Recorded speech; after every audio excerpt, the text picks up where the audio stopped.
Hello friends, welcome to home style cooking with RJ. আজ শনিবার। আজ আমি শেয়ার করছি শনিবারের দুপুরের খাবারের মেনু। আজ দুপুরে আমি কি রান্না করেছিলাম তাই আপনাদের কাছে শেয়ার করব। তো চলুন ভিডিওটি শুরু করা যাক। প্রথমে এখানে আমি রান্না করব আলু দিয়ে পেঁয়াজকলির ভাজা। পেঁয়াজকলি এবং আলু লম্বা লম্বা করে এইভাবে কেটে নেব। আলু এবং পেঁয়াজকলির ভাজা আমি কালো জিরে এবং কাঁচা লঙ্কার ফোড়ন দিয়ে করব। শীতকালে পেঁয়াজকলির অনেক রকম রেসিপি করা যায়, কিন্তু পার্সোনালি আমার বাড়িতে এটাই সবাই পছন্দ করে। সবজিগুলো কাটা হয়ে গেলে চুলায় একটি কড়াই চাপিয়ে গরম করে নেব। কড়াই গরম হয়ে গেলে দিয়ে দেব পরিমাণ মতো সর্ষের তেল।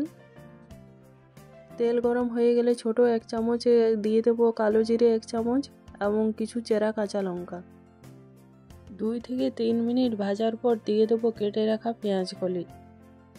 কড়াইতে পেঁয়াজকলি দেওয়ার পর অল্প কিছুক্ষণ পেঁয়াজকলি নেড়ে চেড়ে নেব।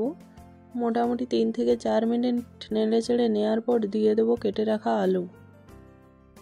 পরিমাণ মতো লবণ দিয়ে আবারও নেড়ে চেড়ে নেব। আমি এইভাবেই আলু দিয়ে পেঁয়াজকলির ভাজা করি। আপনারা কিভাবে করেন অবশ্যই আমাকে কমেন্ট করে জানাবেন। এবার দিয়ে দেব অল্প পরিমাণ হলুদের গুঁড়ো। হলুদ গুঁড়ো আমি খুব অল্প পরিমাণ এখানে ব্যবহার করব। ভালোভাবে মিশিয়ে নিয়ে কড়াইতে ঢাকা দিয়ে দেব। 7 থেকে 8 মিনিট পর ঢাকনা তুলে কিছুক্ষণ নেড়ে চেড়ে ভেজে নেব। তো দেখুন আলু এবং পেঁয়াজকলির ভাজা রেডি হয়ে গেছে। এবার আমি রান্না করব আলু ছোলা দিয়ে কুমড়োর ছক্কা। এখানে আমি নিয়েছি কাঁচা কুমড়ো, কিন্তু কুমড়োটি খেতে খুবই মিষ্টি। তো প্রথমে এখানে কুমড়োটি কেটে নেব। ছোট ছোট টুকরো করে কিউবের আকারে কুমড়োর খোসা ছাড়িয়ে কেটে নেব। তো এখানে আমি আলু এবং কুমড়ো কেটে ধুয়ে নিয়েছি। আলু এবং পেঁয়াজকলির ভাজা তুলে রেখে ওই কড়াইতেই দিয়ে দেবো পরিমাণ মতো সর্ষের তেল। তেল গরম হয়ে গেলে দিয়ে দেবো 1/2 চামচ মতো 5 ফোড়ন এবং 2টো শুকনো লঙ্কা আমি এভাবে ভেঙে নিয়ে দিয়ে দিয়েছি। 2 থেকে 3 মিনিট এভাবে নেড়ে চেড়ে নেওয়ার পর দিয়ে দেবো কেটে রাখা আলু এবং কুমড়ো। পরিমাণ মতো লবণ দিয়ে দেবো। এরপর দিয়ে দেবো কিছু ভেজানো ছোলা। ছোলাগুলো আমি আগেই ভিজিয়ে রেখেছিলাম।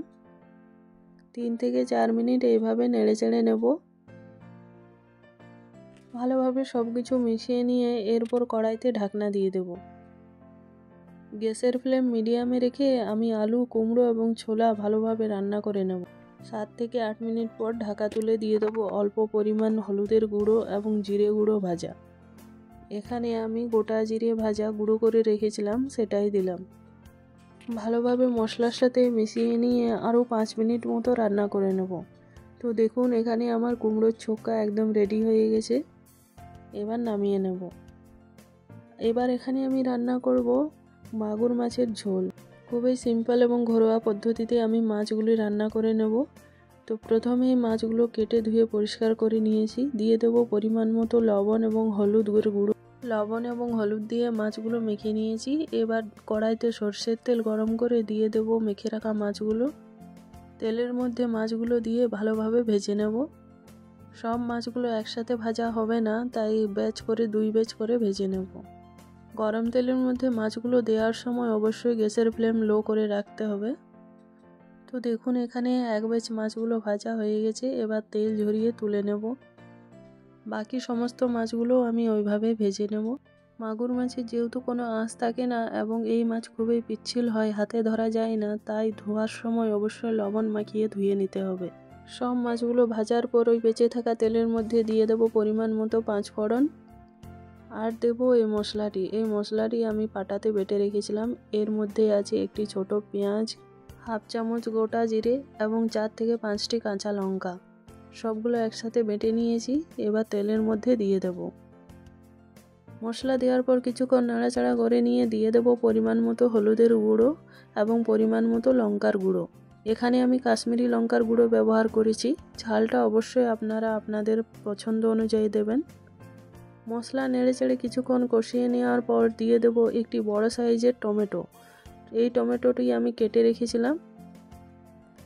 টমেটো দেওয়ার পর দিয়ে দেব পরিমাণ মতো লবণ। ভালোভাবে নেড়েচেড়ে কষিয়ে নিয়ে দিয়ে দেব পরিমাণ মতো জল। এখানে আমি ঝোল যেহেতু পাতলা করব, তার জন্য আমি জলটা একটু বেশি পরিমাণ ব্যবহার করলাম।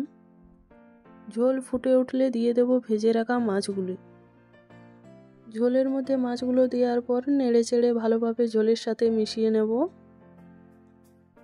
মোটামুটি 5 থেকে 7 মিনিট মতো এভাবেই ঝোলের মধ্যে মাছগুলো দিয়ে ফুটিয়ে নেব। তো মাছগুলো রান্না হয়ে গেছে, এবার ধনেপাতা কুচি দিয়ে নামিয়ে নেব। তো দেখুন এখানে মাগুর মাছের পাতলা ঝোল একদম রেডি হয়ে গেছে।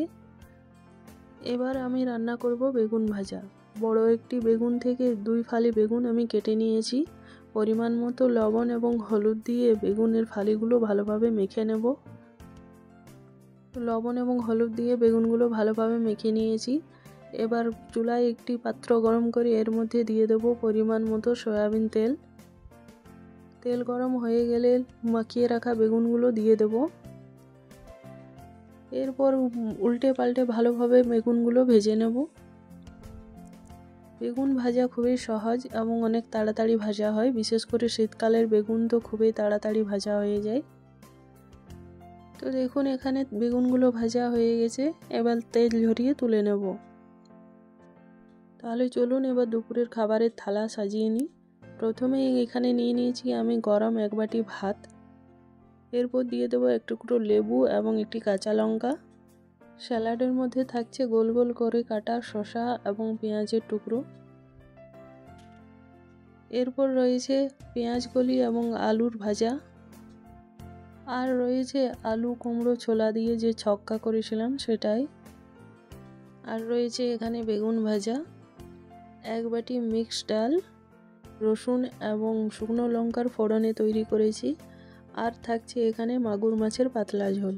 আমার আজকের এই লাঞ্চ মেনু কেমন লাগলো আপনাদের অবশ্যই আমাকে কমেন্ট করে জানাবেন এবং ভিডিওটি লাইক, শেয়ার এবং চ্যানেলটি সাবস্ক্রাইব করতে ভুলবেন না।